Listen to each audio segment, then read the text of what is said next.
I'm Andrea. I am a PhD student at the University of St Andrews, and I'm interested in how Capuchin monkeys might be keeping track of their memory for food locations in virtual environments. When they start a trial, they start on top of this hill looking down into this valley where there are a number of hedges, and one of the hedges contains a bunch of grapes. And as the monkeys walk down the hill, the hedges kind of rise and obscure the location of the grapes so that the monkeys have to remember which one of the hedges contains the food. And they have to remember it for different periods of times. And we also vary how many hedges there are, so it can be easier or more difficult to remember where food has been hidden.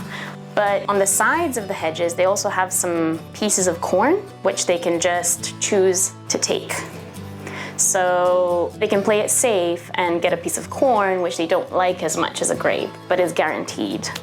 I think the main question of the study is whether monkeys keep track of their memory and what they might do with that internal signal of, oh, I'm not so confident in my memory, when they are faced with a test of having to remember that. Do they try and take an easier way out of this task to conserve their energy and maximize their efforts? And the reason why we wanted to use this method of virtual environments is because it gives us very rich behavioral data that sometimes we can't get from physical tasks. They can't really tell us how they feel about their memory. They can't say, oh, I'm not so sure where the grapes are, whereas humans might be doing that. So we have to have these kind of clever tasks where we can get a very detailed picture of what the way in which they monitor their memory might look like. If the monkeys do monitor their memory over time, then when the task is easy, when the hedges are quite close and they only have to remember the location of the grapes for a short amount of time, we would expect them to try and go for the grapes. But at the longer delays and when there are more hedges, when the task is more difficult, we would expect them to kind of opt out and go for the corn, because if they are tracking their memory, then they would be inclined to think, oh,